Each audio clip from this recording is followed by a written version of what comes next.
कीड़ी नगरा सींचने की कहानी। एक गांव में एक बुढ़िया माई रहती थी। उसके 2 बेटे तथा बहू भी थे। बुढ़िया माई भगवान श्री हरि विष्णु की परम भक्त थी। अपना जीवन दान धर्म पुण्य कार्य कर्मों में लगाती थी। परंतु बुढ़िया माई कभी भी मंदिर और सत्संग में वह तीर्थ स्थानों पर नहीं जाती थी। एक बार गांव में भागवत कथा हो रही थी। बेटे ने कहा, माँ आप सारा दिन घर में रहती हैं, आप मंदिर में भागवत कथा सुनने क्यों नहीं जाती? बुढ़िया माई ने बेटे का मन रखने के लिए कह दिया कि आज जाऊंगी, परंतु नहीं गई। ऐसा करते करते 6 दिन निकल गए। बुढ़िया माई के बेटे ने कहा, माँ आज अंतिम दिन है, आज तो कथा सुनने आपको जाना ही पड़ेगा। सारा दिन घर का काम करके बुढ़िया माई ने जाते जाते इतनी देर कर दी कि अंतिम दिन की भागवत कथा भी समाप्त हो गई। भगवान श्री हरि विष्णु सन्यासी का रूप धारण करके बुढ़िया माई के पास आए और बोले, बुढ़िया माई तुम कहाँ जा रही हो? बुढ़िया माई ने कहा, मैं भागवत कथा सुनने जा रही हूँ। तब सन्यासी रूपधारी भगवान श्री हरि विष्णु ने कहा, अब इतनी देर से क्यों जा रही हो? वहाँ तो अब कथा समाप्त हो गई है, अब वहाँ जाकर क्या करोगी? बुढ़िया माई ने कहा, अब घर से निकली हूँ तो जाकर ही रहूंगी। सब सन्यासी रूपधारी भगवान श्री हरि विष्णु ने कहा कि अब कथा समाप्त हो गई, भक्त लोग भी अपने अपने घर चले गए, अब तुम वहाँ से क्या लाओगी? तो बुढ़िया माई बोली, कुछ नहीं तो मैं वहाँ से एक ईंट ही उठा लाऊंगी। तो सन्यासी रूपधारी भगवान श्री हरि विष्णु बोले, तुम वहाँ से मिट्टी की ईंट लाओगी, उसके बदले में मैं तुम्हें एक सोने की ईंट देता हूँ। बुढ़िया माई ने ईंट ले ली और घर की तरफ चल पड़ी और विचार करने लगी कि यदि यह ईंट मैं घर लेकर जाऊंगी तो बेटे बहू झगड़ने लगेंगे। इसीलिए घर के आंगन में बाहर ही बुढ़िया माई ने वह ईंट जमीन में गाड़ दी। परंतु अब बुढ़िया माई का ध्यान उस ईंट पर ही रहने लगा। खाने पीने घर के काम करने में सदैव बुढ़िया माई अपना ध्यान सोने की ईंट पर ही लगाई रखती। बेटे बहू ने पूछा, माँ पूरे दिन घर के आंगन में क्या करती रहती हो? तो बुढ़िया माई ने कहा, मैं आने जाने वाले को देखती रहती हूँ। एक दिन बुढ़िया माई मर गई। यमराज के दूत बुढ़िया माई को लेने आए। बुढ़िया माई को लेकर धर्मराज जी के पास पहुँचे और धर्मराज जी को सारी बात बतलाई। धर्मराज जी ने बुढ़िया माई को कुतिया की योनि दे दी और कुतिया उसी पेड़ के नीचे बैठी रहती। बुढ़िया माई की बहू ने कहा, इस कुतिया को यहाँ से भगाओ, नहीं तो यह बच्चों को काट जाएगी। तो उसके बेटे ने उसकी पीठ पर एक लकड़ी मारी और बुढ़िया माई मर गई और को सर्प की योनि मिली। आंगन में सर्प को देखकर बेटे बहू ने किसी को काट नहीं जाए इसी डर से मार दिया। फिर बुढ़िया माई मरकर धर्मराज जी के पास पहुंची। बुढ़िया माई कीड़ी का रूप धारण करके उस आंगन में कीड़ी नगरा बना लिया। आंगन में कीड़ी नगरा हो गया। घर वाले बहुत परेशान हुए। घर वाले भोजन भी नहीं बना रहे थे और मन ही मन होने का स्मरण करने लगे। तब भगवान श्री हरि विष्णु सन्यासी का रूप धारण करके आए और बोले कि कुछ खाने को दे दो। तो घरवाले ने कहा, महाराज हमारे खाने को भी कुछ नहीं बनाया, क्योंकि हमारे घर में कीड़ी नगरा हो गया है, आप ही इसका कुछ उपाय बतलाइए। तब महाराज जी ने आंगन में खोदा और सोने की 28 निकाली और दोनों बेटों को दे दी और कहा, तुम्हारी माँ के नाम से दान पुण्य करना, धर्मशाला बनवाना, स्कूल बनवाना, प्याऊ लगवाना, गौशाला में गाय के चारे खाने की व्यवस्था करना। परंतु दोनों बेटे आपस में झगड़ने लगे कि तू दान कर, तू दान कर। किसी ने बुढ़िया माई के नाम से कोई दान नहीं किया और कीड़ी नगरा वहाँ उसी स्वरूप में स्थापित रहा। कुछ दिन बाद सन्यासी वापस आया और बुढ़िया माई के बेटों ने भगवान स्वरूपधारी सन्यासी महाराज से कहा कि हमारी घर की हालत वैसी की वैसी है, कीड़ी नगरा तो वैसे का वैसा ही है। तब साधु रूपधारी सन्यासी महाराज ने कहा, वह सोने के ईंट के टुकड़े लाओ और उन्हें बेचकर उनसे जो भी धन मिले उसे तुम्हारी माँ के नाम से दान पुण्य करो। इस कीड़ी नगरा पर शक्कर और आटा डालो। तुम ऐसा करोगे तो तुम्हारी माँ को मोक्ष प्राप्ति होगी। और उनके घर से कीड़ी नगरा चला गया। जो व्यक्ति प्रतिदिन सुबह प्रातः आटा और शक्कर कीड़ी नगरे पर डालता है वह सदैव धनवान, पुत्रवान, संपन्न, सुख शांति से जीवन यापन करता है। उसके घर में कभी कोई कष्ट नहीं आता है। उसका जीवन सदा सर्वदा आनंद से व्यतीत होता है। उसके परिवारजन उसे अत्यधिक स्नेह प्रदान करते हैं। कीड़ी नगरा प्रतिदिन सींचने से जुड़ी नगरी की कहानी सुनने से, दान पुण्य व धर्म कार्यों में रुचि लगाने से जीवन उत्तम हो जाता है। एक समय की बात है कि विष्णु भगवान का विवाह लक्ष्मी जी के साथ निश्चित हो गया। विवाह की तैयारी होने लगी। सभी देवताओं को निमंत्रण भेजे गए, परंतु गणेश जी को निमंत्रण नहीं दिया। कारण जो भी रहा हो, अब भगवान विष्णु की बारात जाने का समय आ गया। सभी देवता अपनी पत्नियों के साथ विवाह समारोह में आए। उन सब ने देखा कि गणेश जी कहीं दिखाई नहीं दे रहे हैं। तब वे आपस में चर्चा करने लगे कि क्या गणेश जी को कोई न्योता नहीं दिया है या स्वयं गणेश जी ही नहीं आए हैं। सभी को इस बात पर आश्चर्य होने लगा। तभी सबने विचार किया कि विष्णु भगवान से ही इसका कारण पूछा जाए। विष्णु भगवान से पूछने पर उन्होंने कहा कि हमने गणेश जी के पिता भोलेनाथ महादेव को न्योता भेजा है। यदि गणेश जी अपने पिता के साथ आना चाहते हैं तो आ जाते। अलग से न्योता देने की कोई आवश्यकता भी नहीं थी। दूसरी बात यह है कि उनको 1.25 मन मूंग, 1.25 मन चावल, 1.25 मन घी और 1.25 मन लड्डू का भोजन दिन भर में चाहिए। यदि गणेश जी नहीं आएंगे तो कोई बात नहीं। दूसरे के घर जाकर इतना सारा खाना पीना अच्छा भी नहीं लगता। इतनी वार्ता कर ही रहे थे कि किसी एक ने सुझाव दिया, यदि गणेश जी आ भी जाए तो उनके द्वारपाल बनाकर बैठा देंगे कि आप घर की याद रखना। आप तो चूहे पर बैठकर धीरे धीरे चलोगे तो बारात से बहुत पीछे रह जाओगे। यह सुझाव भी सबको पसंद आ गया तो विष्णु भगवान ने भी अपनी सहमति दे दी।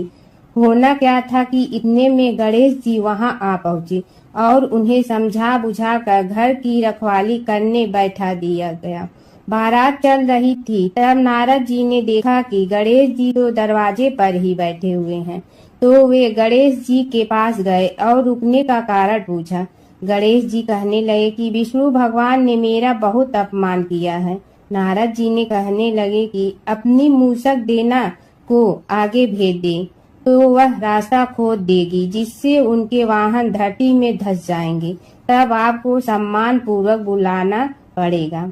अब तो गणेश जी ने अपनी मूसक सेना जल्दी से आगे भेज दी और सेना ने जमीन पोली कर दी। जब बारात वहां से निकली तो रथों के पहिए धरती में धंस गए।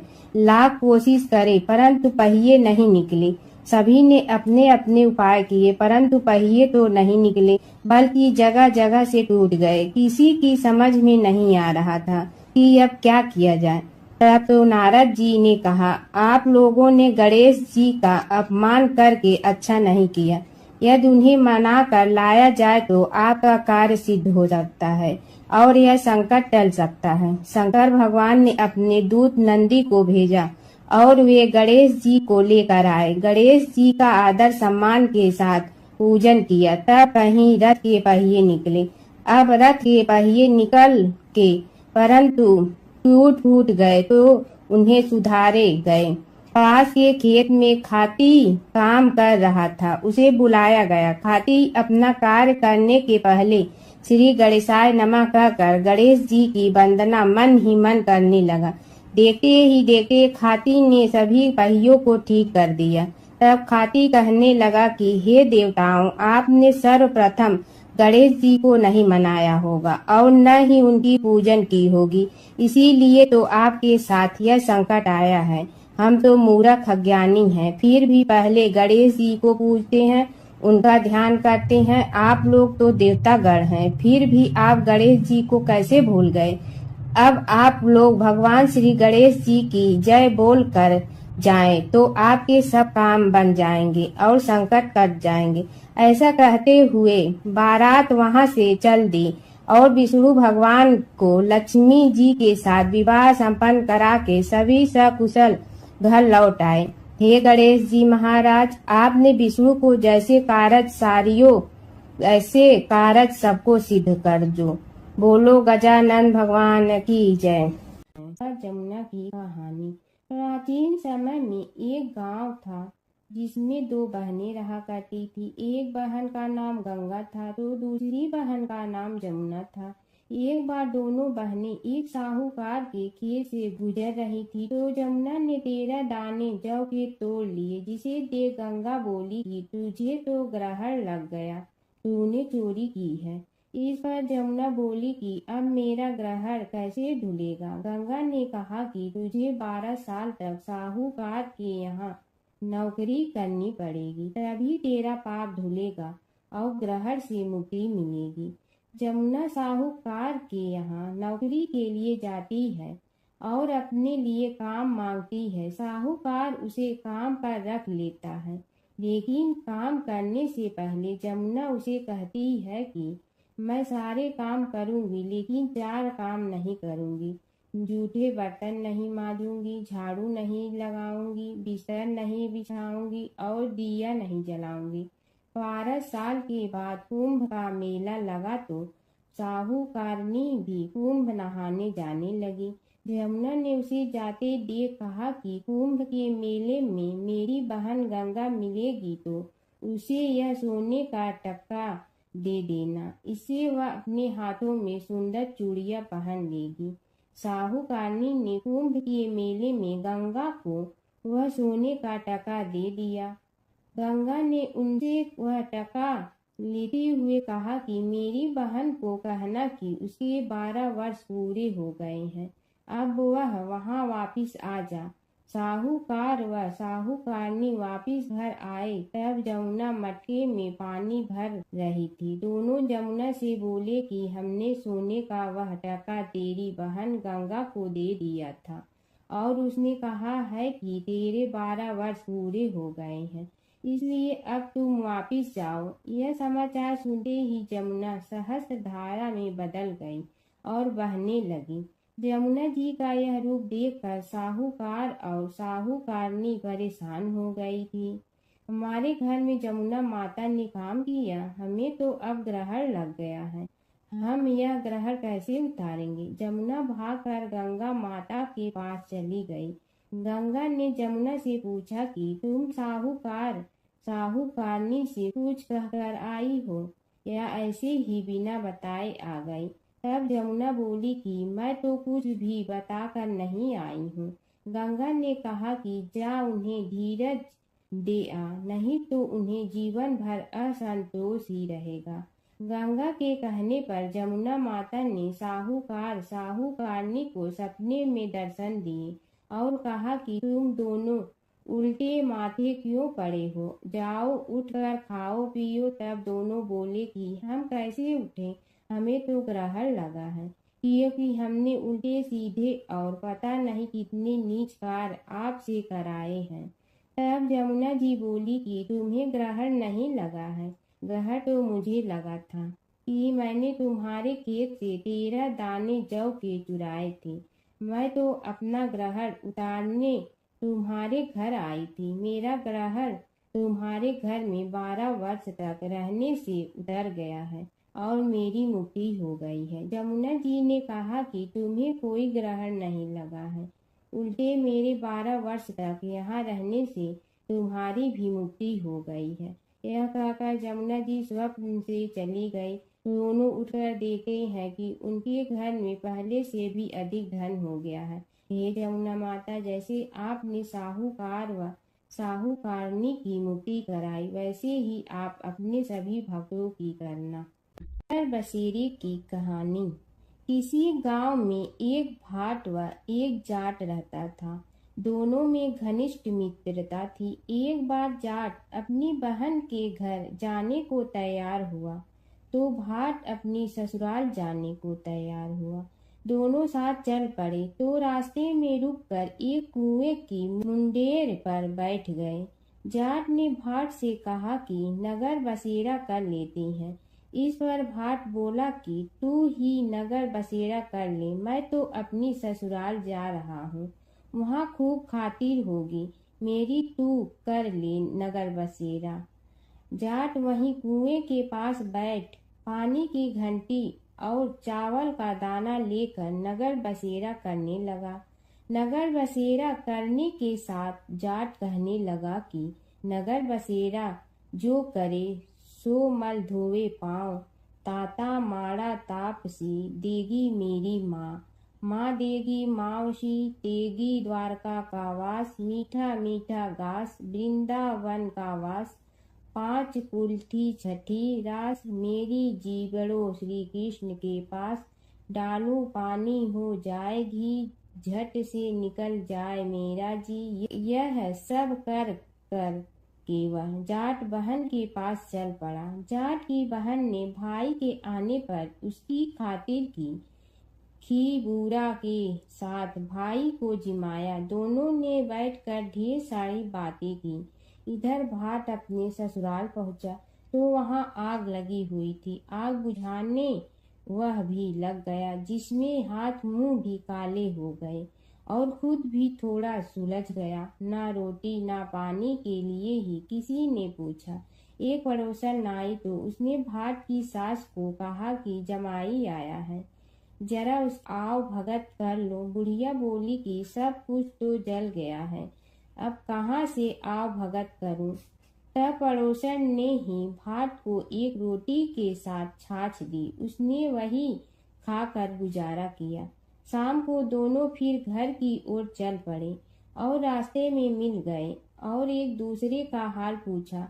भाट बोला कि मेरी ससुराल में तो आग लगी हुई थी, आग बुझाते मैं खुद काला हो गया हूँ, ना रोटी मिली ना पानी। जाट बोला कि मेरी तो बहुत खातिर हुई। फिर बोला कि मैंने कहा था ना कि नगर बसेरा कर ले, आ अब कर ले, लेकिन भाट ने फिर मना कर दिया। कहने लगा कि चाहे रोटी दे या न दे, तेरी तो माँ है, दही चूरमा का पेड़ा धरा पाएगा। भाट ने फिर नगर बसेरा नहीं किया। जाट ने कर लिया। नगर बसेरा जो करे सो मल धोए पाँव, ताता माड़ा तापसी देगी मेरी माँ, माँ देगी मावशी देगी द्वारका का वास, मीठा मीठा घास वृंदावन का वास, पांच कुल्ठी छठी रास, मेरा जी बड़ो श्री कृष्ण के पास, डालू पानी हो जाए घी, झट से निकल जाए मेरा जी। करके वह चल पड़ा। घर पहुँचते ही जाट की मावशी ने बहुत लाड प्यार किया। उधर भाट घर गया तो उसकी भैंस खो गई थी। बाप एक लाठी रखे तो दूसरी उठाए और कहने लगा कि ससुराल गया तो आग लगा दी, अब यहाँ आया तो भैंस खो दी। बाप ने कहा कि पहले भैंस लेकर आ, तभी रोटी पानी मिलेगा।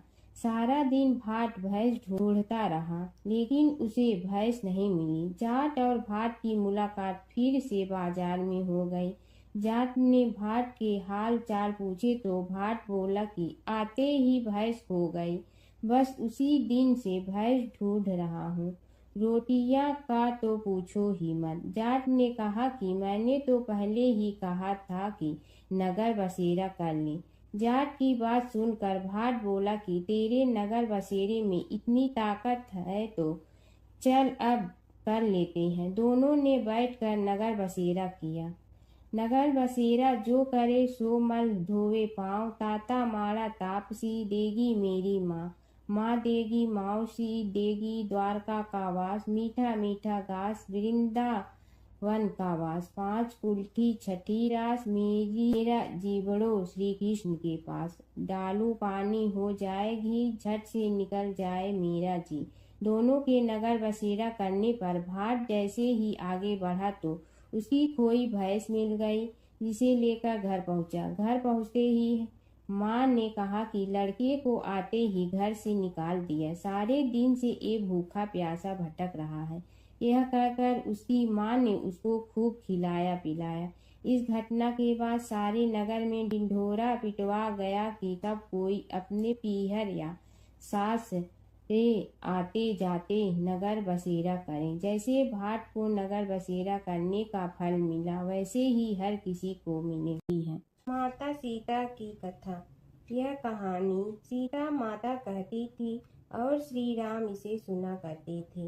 एक दिन श्री राम भगवान को किसी काम के लिए बाहर जाना पड़ा, तो सीता माता कहने लगी कि भगवान, मेरा तो 12 वर्ष का नित्य नियम है। अब आप बाहर जाएंगे तो मैं अपनी कहानी किसे सुनाऊंगी।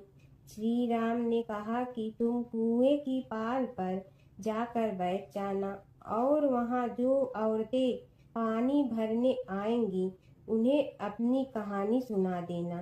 सीता माता कुएं की पाल पर जाकर बैठ जाती हैं। एक स्त्री आई, उसने रेशम की जड़ी की साड़ी पहन रखी थी और सोने का घड़ा ले रखा था। सीता माता उसे देख कहती हैं कि बहन, मेरा 12 वर्ष का नित्य नेम सुन लो। पर वह स्त्री बोली कि मैं तुम्हारा नित्य नेम सुनूंगी तो मुझे घर जाने में देरी हो जाएगी और मेरी सास मुझसे लड़ेंगी। उसने कहानी नहीं सुनी और चली गई। उसकी रेशम जड़ी की साड़ी फट गई, सोने का घड़ा मिट्टी के घड़े में बदल गया। सास ने देखा तो पूछा कि ये किसका दोष अपने सिर लेकर आ गई है। बहू ने कहा कि कुएं पर एक औरत बैठी थी, उसने कहानी सुनने के लिए कहा, लेकिन मैंने सुनी नहीं, जिसका यह फल मिला है। बहू की बात सुनकर अगले दिन वही साड़ी और घड़ा लेकर सास कुएं की पाल पर गई। सास को वहीं माता सीता बैठी मिली, तो माता सीता ने कहा कि बहन, मेरी कहानी सुन लीजिए। सास बोली कि एक बार छोड़, मैं तो 4 बार कहानी सुन लूंगी। राम आए लक्ष्मण आए, देश के पुजारी आए, नित नेम का नेम लाए, आओ राम बैठो राम। तपी रसोई जियो राम, माखन मिश्री खाओ राम। दूध बतासा पियो राम, सूत के पलका मोठो राम। साल दुसाला पोठो राम, साल दुसाला ओढ़ो राम। जब बोलो जब राम ही राम, राम संवारे सबके काम। खाली घर भंडार भरेंगे, सबका बेड़ा पार करेंगे। श्री राम जय राम जय जय राम। सास बोली कि बहन, कहानी तो बहुत अच्छी लगी। कहानी सुनकर सास घर चली गई और उसकी साड़ी फिर से रेशम जड़ी की बन गई। मिट्टी का घड़ा फिर सोने के घड़े में बदल गया। बहू कहने लगी, सासू माँ, आपने ये सब कैसे किया। सास ने कहा कि बहू, तू दोष लगा के आई थी और मैं अब दोष उतार कर आ रही हूँ। बहू ने फिर पूछा कि वह कुएं वाली स्त्री कौन है। सास बोली कि वे सीता माता थी। वे पुराने से नया कर देती हैं, खाली घर में भंडार भर देती हैं। वह लक्ष्मी जी का वास घर में कर देती हैं। आदमी की जो भी इच्छा हो उसे पूरा कर देती हैं। बहू बोली कि ऐसी कहानी मुझे भी सुना दो। सास बोली कि ठीक है, तुम भी सुनो। और सास ने कहानी शुरू की। राम आए लक्ष्मण आए, देश के पुजारी आए, नित नेम का नेम लाए, आओ राम बैठो राम। तपी रसोई जियो राम, माखन मिश्री खाओ राम। दूध बतासा पियो राम, सूत के पलका मोठो राम।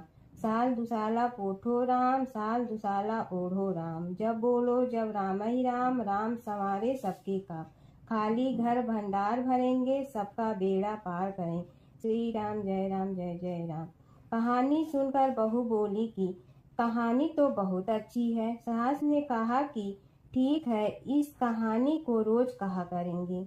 अब सास बहू रोज सवेरे उठती, नहाती धोती और पूजा करने के बाद नित्य की सीता की कहानी कहती। एक दिन उनके यहाँ एक पड़ोस की औरत आई और बोली कि बहन जरा सी आँच दे ना। तो वह बोली कि आज तो अभी हमने जलाई ही नहीं।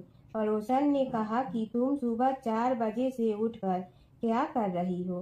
फिर उन्होंने कहा कि सुबह उठकर हम पूजा करते हैं, फिर सीता माता की नित्य नेम की कहानी कहते हैं। पड़ोसन ने उसकी बात सुनकर फिर कहा कि सीता माता की कहानी कहने से तुम्हें क्या मिलता है?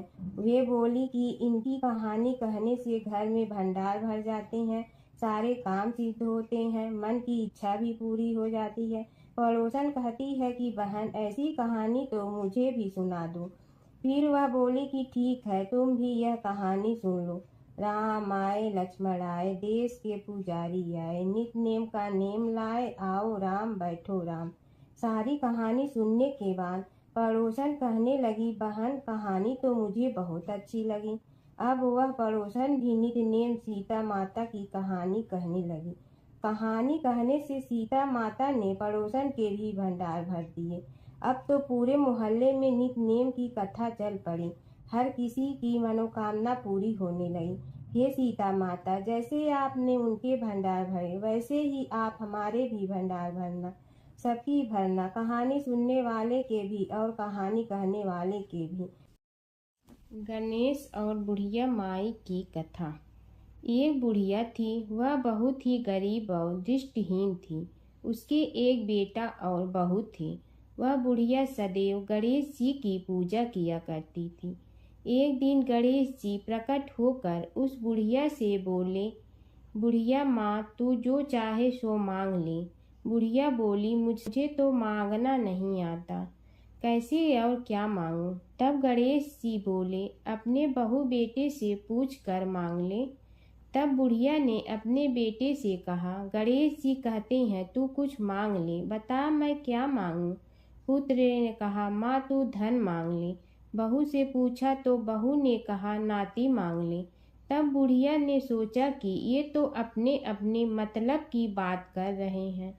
अतः उस बुढ़िया ने पड़ोसन से पूछा तो उन्होंने कहा, बुढ़िया तू तो थोड़े दिन जियोगी, क्यों तू धन मांगो और क्यों नाती मांगे? तू तो अपनी आँखों की रोशनी मांग ले, जिससे तेरी जिंदगी आराम से कट जाए।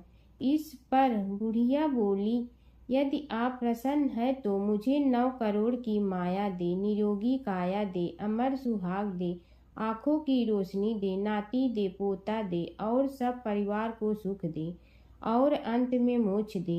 यह सुनकर तब गणेश जी बोले, बुढ़िया माँ, तुमने तो हमें ठग लिया। फिर भी जो तूने मांगा है वचन के अनुसार सब तुझे मिलेगा। और यह कहकर गणेश जी अंतर ध्यान हो गए। उधर बुढ़िया माँ ने जो कुछ मांगा वह सब कुछ मिल गया। हे गणेश जी महाराज, जैसे तुमने उस बुढ़िया माँ को सब कुछ दिया वैसे ही सबको देना। बुढ़िया माई को मुक्ति दी। तुलसी माता की कथा। एक बुढ़िया माई तुलसी जी को सींचती और कहती कि हे तुलसी माता, सत की दाता, मैं तेरा बिडला सींचती हूँ, मुझे बहू दे, पीताम्बर की धोती दे, मीठा मीठा घास दे, बैकुंठा में वास दे, चटक की चाल दे, पटक की मोद दे, चंदन का काठ दे, रानी सा राज दे, दाल भात का भोजन दे, 11 की मौत दे, कृष्ण जी का कंधा दे। तब तुलसी माता यह सुनकर सूखने लगी। तो भगवान ने पूछा कि हे तुलसी, तुम क्यों सूख रही हो? तुलसी माता ने कहा कि एक बुढ़िया रोज आती है और यही बात कह जाती है, मैं सब बात तो पूरा कर दूंगी, लेकिन कृष्ण का कंधा कहाँ से लाऊंगी? तो भगवान बोले, जब वो मरेगी तो मैं अपने आप कंधा दे आऊँगा, तू बुढ़िया माई से कह देना। जब बुढ़िया माई मर गई, सब लोग आ गए। जब माई को ले जाने लगे तो वह किसी से न उठी। तब भगवान एक 12 बरस के बालक का रूप धारण करके आए। बालक ने कहा, मैं कान में एक बात कहूँगा, तो बुढ़िया माई उठ जाएगी। बालक ने कान में कहा, बुढ़िया माई मन की निकाल ले, पीताम्बर की धोती ले, मीठा मीठा घास ले, बैकुंठा का वास ले, चटक की चाल ले, पटक की मोत ले, कृष्ण जी का कंधा ले। यह सुनकर बुढ़िया माई हल्की हो गई। भगवान ने कंधा दिया और बुढ़िया माई को मुक्ति मिल गई। हे तुलसी माता, जैसे बुढ़िया माई को मुक्ति दी वैसे सबको देना। एक बार अपने पुत्र के खातिर भगवान शिव और श्री कृष्ण के बीच छिड़ गया था प्रलयंकारी युद्ध। भगवान शिव जहाँ प्रलय के देवता हैं, वहीं श्री कृष्ण पालन करता। दोनों के कारण ही यह जगत सुचारू रूप से चल रहा है और दोनों महाशक्तिशाली हैं। लेकिन कभी आपने सोचा है कि अगर कभी दोनों में युद्ध हुआ तो उसका इस संसार पर क्या असर पड़ेगा और दोनों में से विजयी कौन होगा? चलिए जानते हैं एक पौराणिक कथा जहां इन दोनों के भयंकर युद्ध का वर्णन मिलता है। पौराणिक कथा के अनुसार एक बार राजा बलि के सबसे बड़े पुत्र बाणासुर ने शिव पुत्र कार्तिकेय की सुंदरता से मोहित होकर भगवान शिव का पुत्र बनने की इच्छा जताई। उसने भगवान शिव की कठोर तपस्या की, जिसके बाद शिव जी ने उसे अपने पुत्र के रूप में स्वीकार कर लिया। एक समय ऐसा आया जब बाणासुर की पुत्री उषा को श्री कृष्ण के पुत्र अनिरुद्ध से प्रेम हो गया। उषा की मायावी मित्र अप्सरा चित्रलेखा ने अनिरुद्ध और उषा का गंधर्व विवाह करा दिया। जब बाणासुर को यह बात पता चली तो उसने अनिरुद्ध का अपहरण कर उसे अपना बंदी बना लिया। फिर क्या था, श्री कृष्ण ने अपनी पूरी सेना के साथ बाणासुर की नगरी पर धावा बोल दिया। श्री कृष्ण और बाणासुर का युद्ध। बाणासुर श्री कृष्ण की नारायणी सेना से अकेले नहीं लड़ सकता था, इसलिए उसने भगवान शिव से मदद मांगी। अब युद्ध में श्री कृष्ण की नारायणी सेना के विरुद्ध बाणासुर की सेना के साथ भगवान शिव और कुमार कार्तिकेय भी लड़ रहे थे। युद्ध इतना भयानक था कि एक पल को लगा कि भगवान शंकर ने अग्निशस्त्र से गरुड़ पर सवार श्री कृष्ण, बलराम और प्रद्युम्न मारे गए। लेकिन उसी समय श्री कृष्ण ने वरुणास्त्र का प्रयोग कर महादेव के अग्नेस्त्र को शांत कर दिया। फिर शिव जी के अस्त्रों के जवाब में श्री कृष्ण ने वैष्णवास्त्र का प्रयोग किया, जिससे संपूर्ण जगत अंधकार में डूब गया। गुस्से में भगवान शंकर ने 4 पंखा वाला बाण अपने हाथ में ले लिया तो श्री कृष्ण ने जीभरास्त्र उठाया। इस तरह यह युद्ध समय के साथ विकराल हो गया और इस युद्ध से समस्त सृष्टि में हाहाकार मच गया। तब ब्रह्मा जी को युद्ध रोकने आना पड़ा। उन्होंने दोनों को सारी स्थिति स्पष्ट की कि किस प्रकार उनके युद्ध से संसार का विनाश हो रहा है। उनके समझाने के बाद महादेव युद्ध में पीछे हट गए, लेकिन कार्तिकेय और बाणासुर भगवान श्री कृष्ण से युद्ध करते रहे। जब श्री कृष्ण ने बाणासुर को परास्त किया, अंत में भगवान श्री कृष्ण ने युद्ध में बाणासुर को पराजित करने के लिए अपना सुदर्शन चक्र प्रयोग किया और उसकी मदद से बाणासुर के सहस्त्र भुजाओं को काट डाला। जैसे ही श्री कृष्ण अपने चक्र से उसका वध करने लगे, कार्तिकेय के साथ महादेव वहां फिर से पहुंच गए, लेकिन इस बार उन्होंने युद्ध करने के बजाय श्री कृष्ण से बाणासुर को माफ करने का अनुरोध किया। भगवान शिव ने श्री कृष्ण से कहा कि मैंने इसे अभय दान दिया है, इसलिए अगर आप इसका वध कर देंगे तो मेरा वचन झूठा पड़ जाएगा। शिव जी के ऐसा कहने पर श्री कृष्ण ने बाणासुर को क्षमा कर दिया और अनिरुद्ध, उषा सहित अपनी पूरी सेना लेकर वहां से चल दिए। बाणासुर को आज भी अजर अमर माना जाता है और बाद में भगवान शिव के उसे अपने गढ़ों में शामिल कर लिया। प्राचीन काल की बात है। नैमिषारण्य क्षेत्र में ऋषि, महर्षि और साधु संतों का समाज जुड़ा था। उसमें श्री सूत जी भी विद्यमान थे। शौनक जी ने उनकी सेवा में उपस्थित होकर निवेदन किया कि हे अज्ञान रूप घोर तिमिर को नष्ट करने में करोड़ों सूर्यों के समान प्रकाशमान श्री सूत जी हमारे कानों के लिए अमृत के समान जीवन प्रदान करने वाले कथा तत्व का वर्णन कीजिए। हे सूत जी, हमारे हृदयों में ज्ञान के प्रकाश की वृद्धि तथा भक्ति, वैराग्य और विवेक की उत्पत्ति जिस कथा से हो सकती हो वह हमारे प्रति कहने की कृपा कीजिए। शौनक जी की जिज्ञासा से सूत जी बड़े प्रसन्न हुए। पुरातन इतिहासों के स्मरण से उनका शरीर पुलकायमान हो रहा था। वे कुछ देर उसी स्थिति में विराजमान रहकर कुछ विचार करते रहे और अंत में बोले, शौनक जी, इस विषय में आपके चित्त में बड़ी जिज्ञासा है। आप धन्य हैं जो सदैव ज्ञान की प्राप्ति में तत्पर रहते हुए विभिन्न पुराण कथाओं की जिज्ञासा रखते हैं। आज मैं आपको ज्ञान के परम स्रोत रूप श्री गणेश जी का जन्म कर्म रूप चरित्र सुनाऊंगा। गणेश जी से ही सभी ज्ञानों, सभी विद्याओं का उद्भव हुआ है। अब आप सावधान चित्त से विराजमान हो। श्री गणेश जी के ध्यान और नमस्कार पूर्वक उनका चरित्र श्रवण करें। नमस्तस्मै गणेशाय ब्रह्मा विद्या प्रदायिनी यनांगस्त्यसमः साक्षात विघ्न सागर सोसड़े।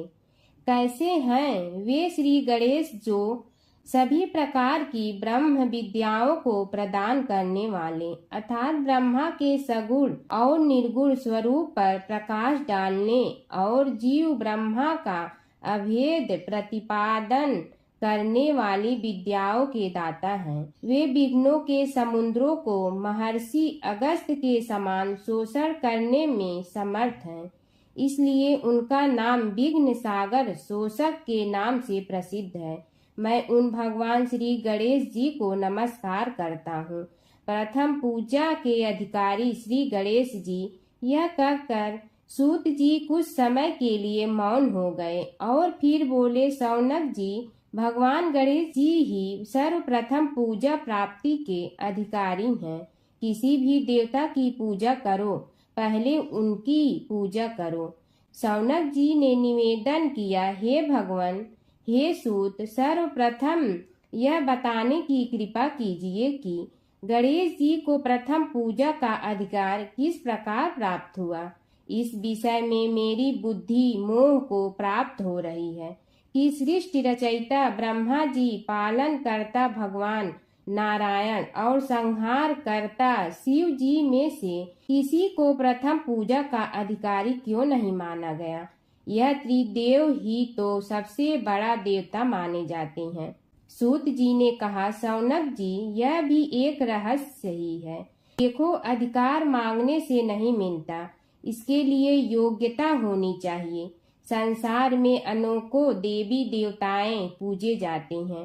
पहले जो जिसका इष्ट देव होता है वह उसी की पूजा किया करता है। इससे बड़े देवताओं के महत्व में कमी आने की आशंका उत्पन्न हो गई। इस कारण देवताओं में परस्पर विवाद होने लगा।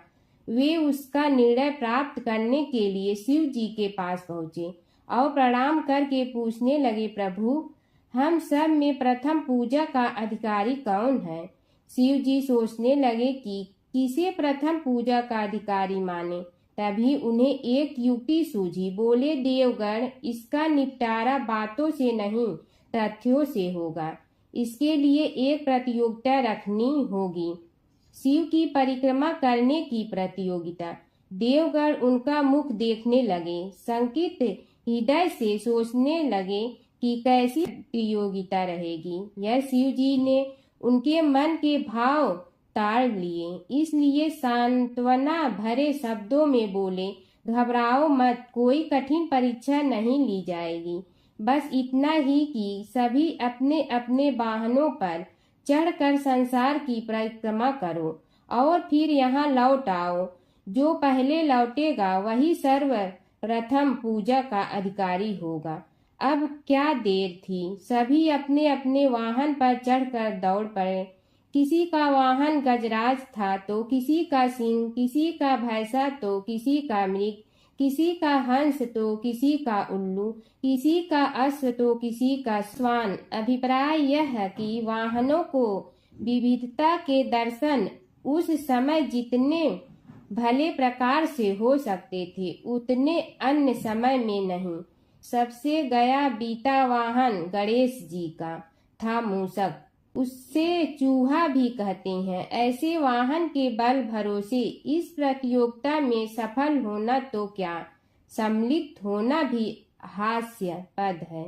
गणेश जी ने सोचा, छोड़ो, क्या होगा प्रतियोगिता में भाग लेने से, हम तो यहाँ बैठे रहकर ही तमाशा देखेंगे। वे बहुत देर तक विचार करते रहे। अंत में उन्हें एक युक्ति सूझी। शिव जी स्वयं ही जगदाता हैं, यह संसार उन्हीं का प्रतिबिंब है, तब क्यों न इन्हीं की परिक्रमा कर ली जाए।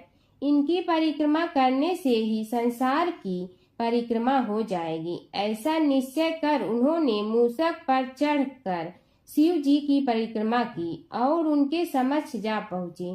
शिव जी ने कहा, तुमने परिक्रमा पूर्ण कर ली? उन्होंने उत्तर दिया, जी हाँ।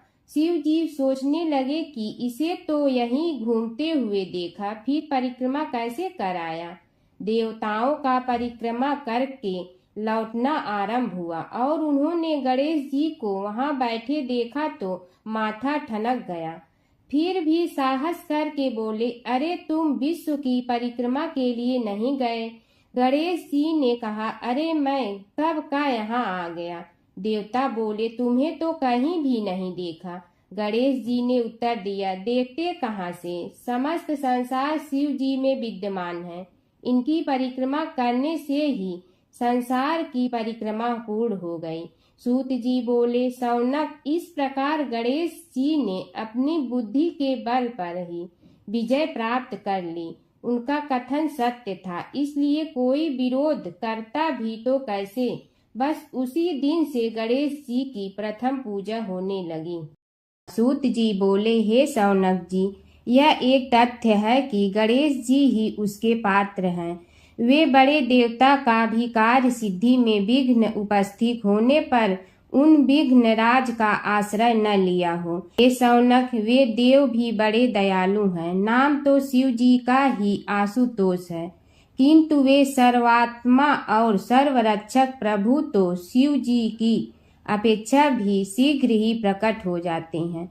उनका भक्त कभी किसी संकट में नहीं पड़ता। यदि प्रारब्ध वशात कभी किसी विपत्ति में पड़ भी जाता है तो गणेश्वर की उपासना करने पर उनके अनुग्रह से उनके समस्त दुख दूर होकर परम सुख की प्राप्ति होती है। शौनक ने कहा, हे सूत जी, हे महाभाग, हे प्रभु, मैं गणेश जी के विभिन्न चरित्रों का अध्ययन करना चाहता हूँ, तो मुझे बताइए कि किस ग्रंथ का अवलोकन करूँ। हे दयामय, आपको तो उनके समस्त चरित्र विदित है कि यदि आप ही उन्हें सुनाने की कृपा करें तो मेरा अत्यधिक उपकार होगा। सूत जी बोले, हे शौनक भगवान, गणेश्वर के इतने चरित्र हैं कि उन सब का कथन इस जीवा से संभव नहीं, क्योंकि प्रभु अनंत, प्रभु चरित्र अनंता वाली बात समस्त विद्वान ऋषि मुनि कहते हैं। फिर भी गणेश जी प्रथम पूजा के अधिकारी होने के कारण समस्त देव चरित्रों में जुड़े हुए हैं, इसलिए उनका प्रभाव भी सर्वाधिक व्यापक है।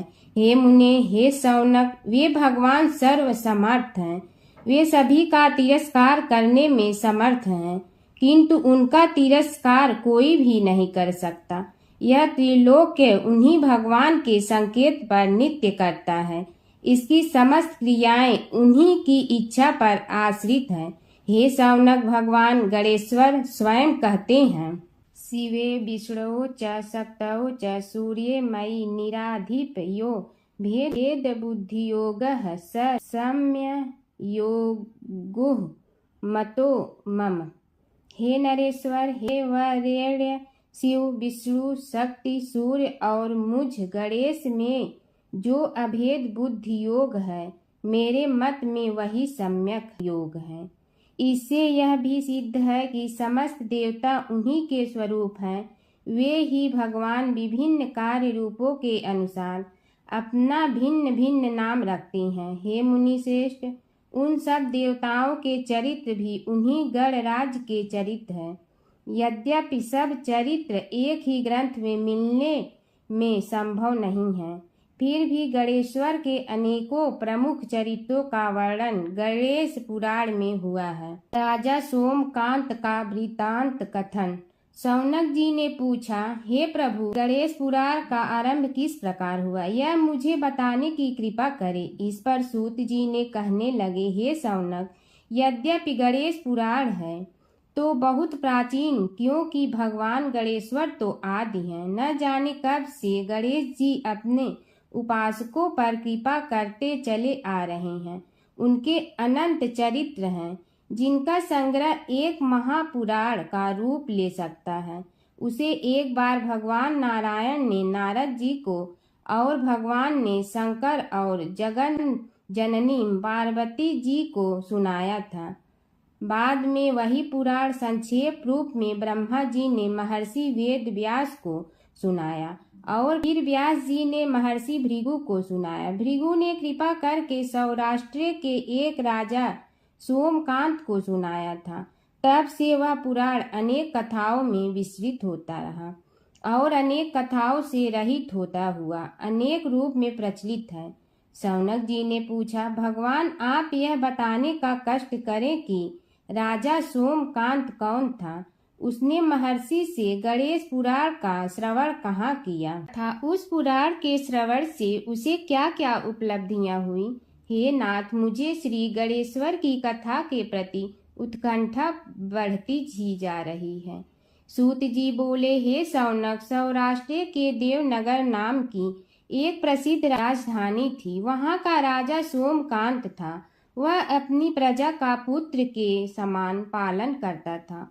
वह वेद ज्ञान संपन्न, शस्त्र विद्या में पारंगत एवं प्रबल प्रतापी राजा, समस्त राजाओं में मान्य तथा अत्यंत वैभवशाली था। उसका ऐश्वर्य कुबेर के भी ऐश्वर्य को लज्जित करता था। उसने अपने पराक्रम से अनेकों देश जीत लिए थे। उसकी पत्नी अत्यंत रूपवती, गुणवती, धर्माज्ञा एवं पतिव्रत धर्म का पालन करने वाली थी। वह सदैव अपने प्राणनाथ की सेवा में लगी रहती थी। उसका नाम सुधर्मा था। जैसे वह प्रतिव्रता थी, वैसे ही राजा भी एक पत्नी व्रता का पालन करने लगा। उसके हेमकांत नामक एक सुंदर पुत्र था। वह भी सभी विद्याओं का ज्ञाता और अस्त्र शस्त्रादि के अभ्यास में निपुण हो गया था। यह सभी श्रेष्ठ लक्षणों से संपन्न, सद्गुणी एवं प्रजा जनों के हितों का अत्यंत पोषक था। इस प्रकार राजा सोमकांत स्त्री पुत्र, पशु वाहन, राज्य एवं प्रतिष्ठा आदि से सब प्रकार सुखी था। उससे दुख तो था ही नहीं। सभी राजागण उसका हार्दिक सम्मान करते थे तथा उसकी श्रेष्ठ कीर्ति भी संसार व्यापी थी। परंतु युवा अवस्था के अंत में सोमकांत को घृणित कोष्ठ रोग हो गया। उसके अनेक उपचार किए गए, किंतु कोई लाभ नहीं हुआ। रोग शीघ्रता से बढ़ने लगा और उसके कीड़े पड़ गए। जब रोग की अधिक वृद्धि होने लगी और उसका कोई उपाय न हो सका, तो राजा ने मंत्रियों को बुलाकर कहा, सुव्रतो, जाने किस कारण यह रोग मुझे पीड़ित कर रहा है। अवश्य ही यह किसी पूर्व जन्म के पाप का फल होगा।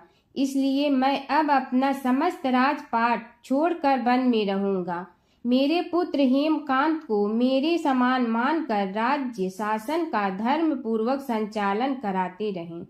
यह कहकर राजा ने शुभ दिन दिखवाकर अपने पुत्र हेमकांत को राज्य पद पर अभिषेक किया और अपनी पत्नी सुधर्मा के साथ निर्जन वन की ओर चल दिया।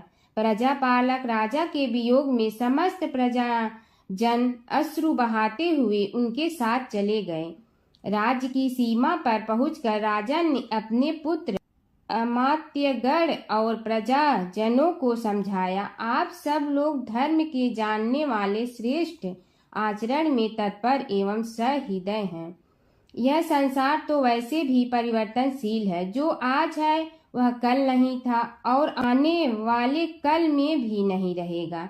इसलिए मेरे जाने से दुख का कोई कारण नहीं है। मेरे स्थान पर मेरा पुत्र सभी कार्यों को करेगा, इसलिए आप सब उसके अनुशासन में रहते हुए उसे सदैव सम्मान करते रहें। फिर पुत्र से कहा, बेटा, यह स्थिति सभी के समझ आती रही है। हमारे पूर्व पुरुष भी परंपरागत रूप से वृद्धावस्था आने पर वन में जाते रहे हैं। मैं कुछ समय पहले ही वन में जा रहा हूँ, तो कुछ पहले या पीछे जाने में कोई अंतर नहीं पड़ता। यदि कुछ वर्ष बाद जाऊं तब भी मोह का त्याग करना ही होगा। इसलिए हे वत्स, तुम दुखित मत हो और मेरी आज्ञा मानकर राज्य शासन को ठीक प्रकार चलाओ। ध्यान रखना, क्षत्रिय धर्म का कभी त्याग न करना और प्रजा को सदा सुखी रखना। इस प्रकार राजा सोमकांत ने सभी को समझा बुझाकर वहां से वापस लौट आया और स्वयं अपनी पतिव्रता भार्या के साथ वन में प्रवेश किया। पुत्र हेमकांत के आग्रह से उसने सुबल और ज्ञान गम्य नामक 2 आत्माओं को भी साथ ले लिया। उन सब ने एक समतल एवं सुंदर स्थान देखकर वहां विश्राम किया। तभी उन्हें एक मुनि कुमार दिखाई दिया। राजा ने उससे पूछा, तुम कौन हो, कहाँ रहते हो? यदि उचित समझो तो मुझे बताओ। मुनि बालक ने कोमल बाणी में कहा, मैं महर्षि भृगु का पुत्र हूँ। मेरा नाम च्यवन है। हमारा आश्रम निकट में ही है। अब आप भी अपना परिचय दीजिए। राजा ने कहा, मुनि कुमार, आपका परिचय पाकर मुझे बड़ी प्रसन्नता हुई। मैं सौराष्ट्र के देवनगर नामक राज्य का अधिपति रहा हूँ। अब अपने पुत्र को राज्य देकर मैंने अरण्य की शरण ली है। मुझे कुष्ठ रोग अत्यंत पीड़ित किए हुए हैं। उसकी निवृत्ति का कोई उपाय करने वाला हो तो कृपा कर मुझे बताइए। मुनि कुमार ने कहा, मैं अपने पिताजी से अपना वृतांत कहता हूँ, फिर वे जैसा कहेंगे आपको बताऊंगा।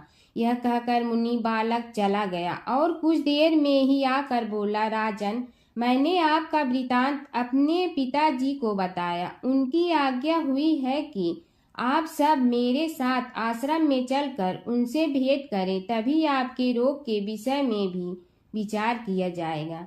राजा सोमकांत के पूर्व जन्म का वृत्तांत भृगु द्वारा वर्णन। राजा अपनी पत्नी और अमात्यों के सहित च्यवन के साथ साथ भृगु आश्रम में जा पहुंचा और उन्हें प्रणाम कर बोला, हे भगवान, हे महर्षि, मैं आपकी शरण हूँ। आप मुझ कुष्ठी पर कृपा कीजिए। महर्षि बोले, राजन, यह तुम्हारे किसी पूर्व जन्म कृत पाप का ही उदय हो गया है। इसका उपाय मैं विचार करके बताऊंगा। आज तो तुम सब स्नान आज से निवृत्त होकर रात्रि विश्राम करो। महर्षि की आज्ञा अनुसार सबने स्नान, भोजन आदि के उपरांत रात्रि व्यतीत की और प्रातः काल स्नान आदि नित्य कर्मों से निवृत्त होकर महर्षि की सेवा में उपस्थित हुए। महर्षि ने कहा, राजन, मैंने तुम्हारे पूर्व जन्म का वृतांत जान लिया हूँ और यह भी विदित कर लिया है कि किस पाप के फल से तुम्हें इस रोग की प्राप्ति हुई है। यदि तुम चाहो तो उसे सुना दूं। राजा ने हाथ जोड़कर निवेदन किया, बड़ी कृपा होगी मुनिनाथ, मैं उसे सुनने के लिए उत्कंठित हूँ। महर्षि ने कहा, तुम पूर्व जन्म में एक धनवान वैश्य के लाडले पुत्र थे। वह वैश्य विंध्याचल के निकट कौलहार नामक ग्राम में निवास करता था। उसकी पत्नी का नाम सुलोचना था। तुम उसी वैश्य दंपत के पुत्र हुए। तुम्हारा नाम कामद था। तुम्हारा लालन पालन बड़े लाड चाव से हुआ। उन्होंने तुम्हारा विवाह एक अत्यंत सुंदरी वैश्य कन्या से कर दिया था, जिसका नाम कुटुम्बिनी था। यद्यप तुम्हारी भार्या सुशीला थी और तुम्हें सदैव धर्म में निरत देखना चाहती थी, किंतु तुम्हारा स्वभाव वासनांध होने के कारण दिन प्रतिदिन उज्जवल होता जा रहा था। किंतु माता पिता भी धार्मिक थे, इसलिए उनके सामने तुम्हारी उज्ज्वलता दबी रही। परंतु माता पिता की मृत्यु के बाद तुम निरंकुश हो गए और अपनी पत्नी की बात भी नहीं मानते थे। तुम्हें अनाचार में प्रवृत्त देखकर उसे दुख होता था, तो भी उसका कुछ बस न चलता था। तुम्हारी उन्मत्तता चरम सीमा पर थी।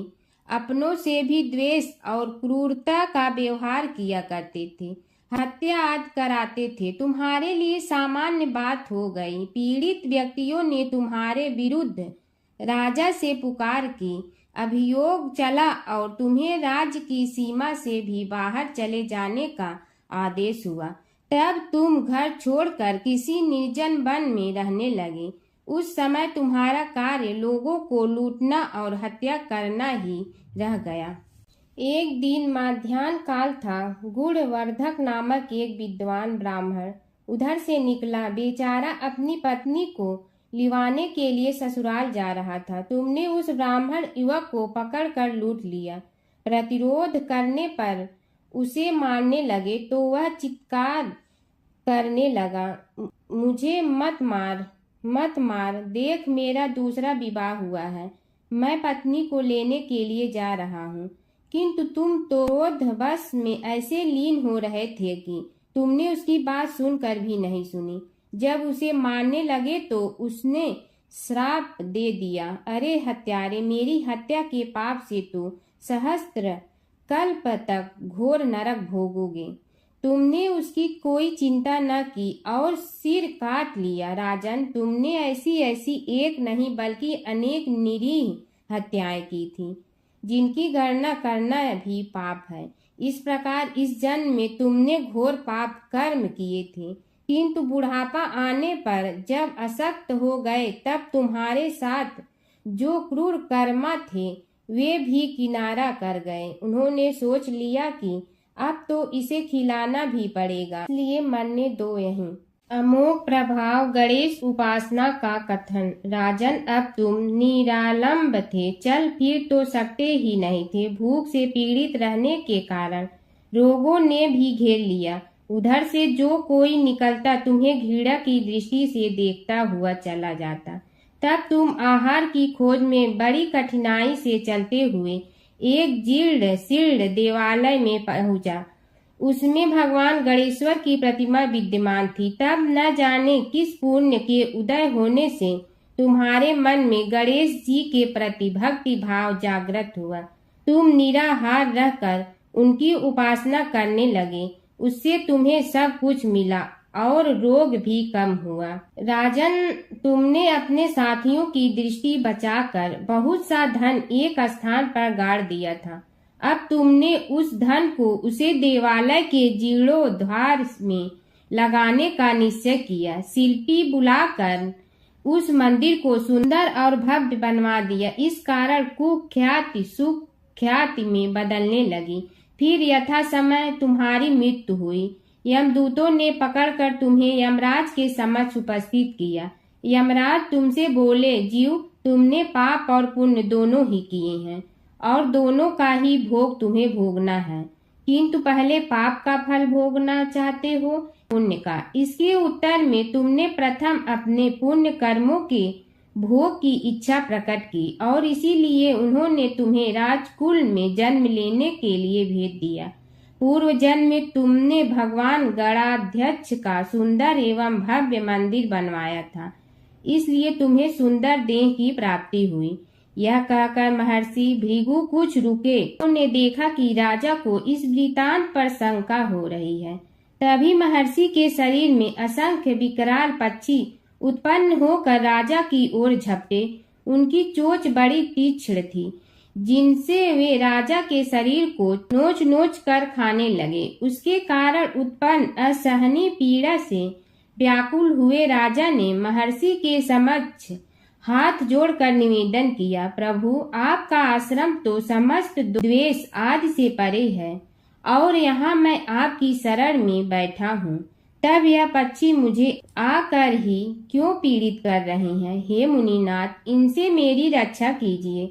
महर्षि ने राजा के अंतर्वचन सुनकर सांत्वना देते हुए कहा, राजन, तुमने मेरे वचनों में शंका की थी और जो मुझ सत्यवादी के कथन में शंका करते हैं उसे खाने के लिए मेरे शरीर से इसी प्रकार पक्षी प्रकट हो जाते हैं, जो कि मेरे हुंकार करने पर भस्म हो जाया करते हैं।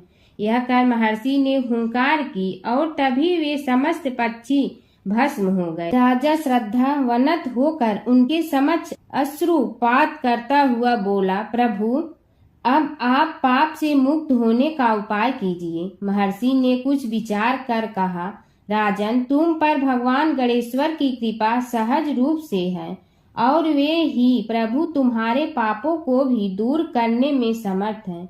इसलिए तुम उनके पाप नाशक चरित्रों का श्रवण करो। गणेश पुराण में उनके चरित्रों का भले प्रकार वर्णन हुआ है, अतएव तुम श्रद्धा भक्ति पूर्वक उसी को सुनने में चित्त लगाओ। राजा ने प्रार्थना की, महामुनि, मैंने गणेश पुराण का नाम भी आज तक नहीं सुना, तो उनके सुनने का सौभाग्य कैसे प्राप्त कर सकूंगा? हे नाथ, आपसे अधिक ज्ञानी और प्रकांड विद्वान और कौन हो सकता है? आप ही मुझ पर कृपा कीजिए।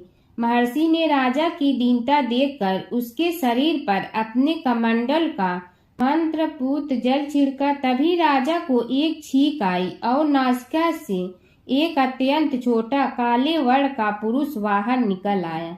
देखते देखते वह बढ़ गया। उसके भयंकर रूप को देखकर राजा कुछ भयभीत हुआ, किंतु समस्त आश्रमवासी वहां से भाग गए। वह पुरुष महर्षि के समक्ष हाथ जोड़कर खड़ा हो गया। उन्हें उसकी ओर देखा और कुछ उच्च स्वर में बोले, तू कौन है? क्या चाहता है? वह बोला, मैं साक्षात पाप हूँ। समस्त पापियों के शरीर में मेरा निवास है। आपके मंत्रपूत जल के स्पर्श से मुझे विवश होकर राजा के शरीर से बाहर निकलना पड़ा है।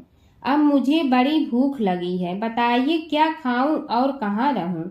महर्षि बोले, तू उस आम के अवकाश स्थान में निवास कर और उसी वृक्ष के पत्ते खाकर जीवन निर्वाह कर। यह सुनते ही वह पुरुष आम के वृक्ष के पास पहुंचा, किंतु उसके स्पर्श मात्र से वह वृक्ष जलकर भस्म हो गया।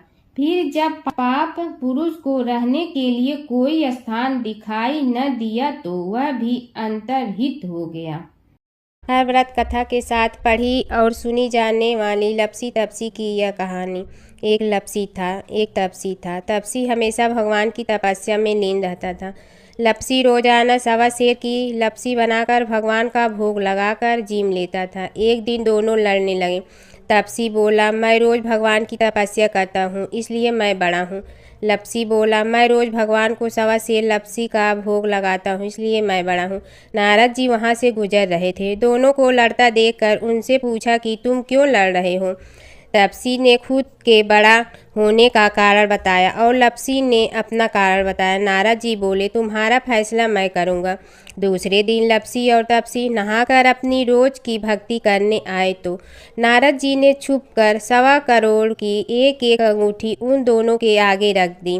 तपसी की नज़र उस अंगूठी पर पड़ी, जो उसने चुपचाप अंगूठी उठाकर अपने नीचे दबा ली। तब लपसी की नज़र अंगूठी पर पड़ी, लेकिन उसने ध्यान नहीं दिया। भगवान को भोग लगाकर लपसी खाना खाने लगा। नारद जी सामने आए तो दोनों ने पूछा कि कौन बड़ा, तो नारद जी ने तपसी से खड़ा होने को कहा। वो खड़ा हुआ तो उसने नीचे दबी अंगूठी दिखाई पड़ी। नारद जी ने लपसी से कहा, तपस्या करने के बाद भी तुम्हारी चोरी करने की आदत नहीं गई, इसलिए लपसी बड़ा है और तुम्हें तुम्हारी तपस्या का कोई फल भी नहीं मिलेगा। तपसी शर्मिंदा होकर माफ़ी मांगने लगा। उसने नारद जी से पूछा, मुझे मेरी तपस्या का फल कैसे मिलेगा? नारद जी ने कहा, यदि कोई गाय और कुत्ते की रोटी नहीं बनाएगा तो फल तुझे मिलेगा। यदि कोई ब्राह्मण को भोजन करवा कर दक्षिणा नहीं देगा तो फल तुम्हें मिलेगा। यदि कोई साड़ी के साथ ब्लाउज नहीं देगा तो फल तुझे मिलेगा। यदि कोई दिए से दिया जलाएगा तो फल तुम्हें मिलेगा। यदि कोई सारी कहानी सुने लेकिन तुम्हारी कहानी नहीं सुने तो फल तुझे मिलेगा। उसी दिन से हर व्रत कथा कहानी के साथ लपसी तपसी की कहानी भी सुनी और कही जाती है। ओम जय जगदीश हरे स्वामी जय जगदीश हरे, भक्त जनों के संकट क्षण में दूर करे। ओम जय जगदीश हरे, जो ध्यावे फल पावे, दुख बिन दे मन का, सुख संपत्ति घर आवे, कष्ट मिटे तन का। ओम जय जगदीश हरे, मात पिता तुम मेरे, शरण कहूँ किसकी, तुम विनय और न दूजा, आस करूँ जिसकी। ओम जय जगदीश हरे, तुम पूर्ण परमात्मा, तुम अंतर्यामी, पार ब्रह्म परमेश्वर, तुम सबके स्वामी। ओम जय जगदीश हरे, तुम बिंदा के सागर, तुम पालन करता, मैं मूर्ख कल काम, कृपा करो भरता। ओम जय जगदीश हरे, तुम हो ये कय गोचर, सबके प्राणपति, किस विधि मिलूं दया में, तुमको मैं कुमति। ओम जय जगदीश हरे, दीन बंधु दुख हरता, तुम रक्षक मेरे, अपने हाथ उठाओ द्वार पड़ा तेरे। ओम जय जगदीश हरे, विषय विकार मिटा, पाप हरो देवा, श्रद्धा भक्ति बढ़ाओ, संतन की सेवा। ओम जय जगदीश हरे, तन मन धन सब तेरा, स्वामी सब कुछ है तेरा, तेरा तुझको अर्पण क्या लागे मेरा।